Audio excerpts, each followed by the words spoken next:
चलो अब। और एक बात और सुन लो, इस गांव में आज के बाद में तुम्हारा ये जादू का खेल नहीं चलेगा, नौटंकी साले।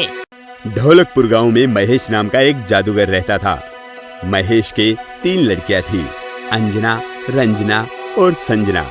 अंजना और रंजना तो महेश की सगी लड़कियां थी, जबकि संजना उसकी सौतेली बेटी थी।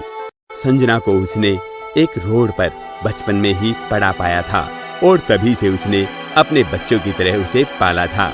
महेश ने अपनी तीनों बच्चियों को बहुत अच्छा जादू सिखाया था। वो तीनों गांव में जाते और जादू दिखाते और सबका मन बहलाते थे। गांव वाले उनका जादू देखकर काफी खुश होते थे और वो भी उसी से अपना गुजारा किया करते थे। एक दिन की बात है, रंजना के दिमाग में कोई बात आई।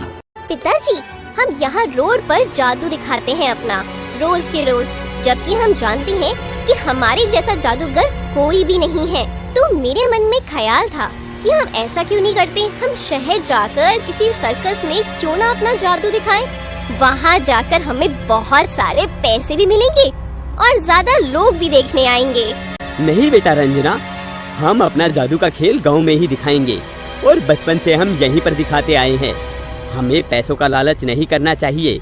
पर पिताजी, वहाँ पर तो हमें बहुत सारे लोग देखेंगे और यहाँ के लोग तो हमें फ्री में देखने आते हैं, बिल्कुल फ्री में। लेकिन अगर हम वहाँ जाकर अपना जादू दिखाएंगे तो लोग हमें टिकट खरीद कर देखने आएंगे और हम ऐसे धीरे धीरे करके अमीर बन जाएंगे। हाँ बेटा, तभी तो मैं मना कर रहा हूँ। हम नहीं चाहते कि हमारी इस कला को देखने के लिए किसी के पैसे लगे। जो भी कोई दे अपनी मर्जी से दे, खुश होकर दे। पर पिताजी, मुझे तो यही तरीका ज्यादा अच्छा लग रहा है। हाँ पिताजी, मुझे भी यही सही लग रहा है जो रंजना कह रही है। हमें अपना जादू सर्कस में ही दिखाना चाहिए। देखो बेटी, मैं तुम लोगों को मना नहीं करूँगा। अगर तुम लोगों की ऐसी इच्छा है कि तुम्हें सर्कस में दिखाना चाहिए अपना जादू, तो तुम वहाँ पर दिखा सकती हो। पर मेरी इच्छा ऐसी नहीं है। मैं तो इन गाँव वालों के सामने ही अपना जादू दिखाऊंगा। ठीक है पिताजी, जब आप ही को अच्छा नहीं लगता तो फिर हम क्यों सर्कस में जाएंगे। ऐसे कहते हुए अंजना और रंजना दोनों अपने पिता की बात मान गए। पर रंजना के दिमाग में अब भी कहीं ना कहीं पैसे कमाने का फितूर था। वो फिर से गांव वालों के सामने ऐसे ही खेल दिखाने लगे। जब वो तीनों बहनें और महेश गांव वालों के सामने जादू दिखा रहे थे तो गांव वाले उनके जादू को देखकर बिल्कुल मंत्रमुग्ध हो चुके थे, क्योंकि कभी अंजना अपनी आंखों से आग निकालती तो कभी संजना अपने मुंह से पानी, जिसे देखकर सभी गांव वाले काफी खुश थे। तो तभी रंजना ने देखा कि सब पूरा ध्यान खेल में लगाए हुए हैं, तो वो भीड़ में गांव वालों के पीछे जाकर अपने हाथ की सफाई दिखाने लगी। वो किसी के जेब से उसका पर्स निकाल लेती तो किसी की चैन चुरा लेती और इस प्रकार से रंजना चोरी करने लगी। रंजना का ऐसे भीड़ में जाना एक दिन संजना ने देख लिया। संजना जैसे ही रंजना के पीछे भीड़ में गई तो उसने देखा कि वो चोरी कर रही है। तभी खेल खत्म होने के बाद वो दोनों मिली। रंजना, तुम चोरी क्यों कर रही हो? ये बहुत गलत बात है। देख, तू छोटी है और छोटी बनकर ही रहा कर, समझ आई? मुझे ज्यादा सिखाने की जरूरत नहीं है। बहन, ये बहुत गलत बात है और अगर तुम्हें चोरी करते हुए किसी ने पकड़ लिया तो वो तुम्हें पुलिस के हवाले कर देंगे। देख, मैंने बोला ना, तू सौतेली है और वैसे भी मैं पैसे के लिए जादू दिखाती हूँ। पिताजी ने हमें वहाँ तो जाने से मना कर दिया, लेकिन मैं यहाँ तो जादू दिखाकर पैसे कमा ही सकती हूँ। बहन, पिताजी ने तो तुम्हें वहाँ पर जाने के लिए भी मना नहीं किया था। अब मैंने बोला ना, तुम मुझसे ज्यादा जुबान मत लड़ा। और ऐसा कहकर रंजना वहाँ से चली गई। अब संजना सोचने लगी कि उसे इस बात को पिता को बताना चाहिए या नहीं।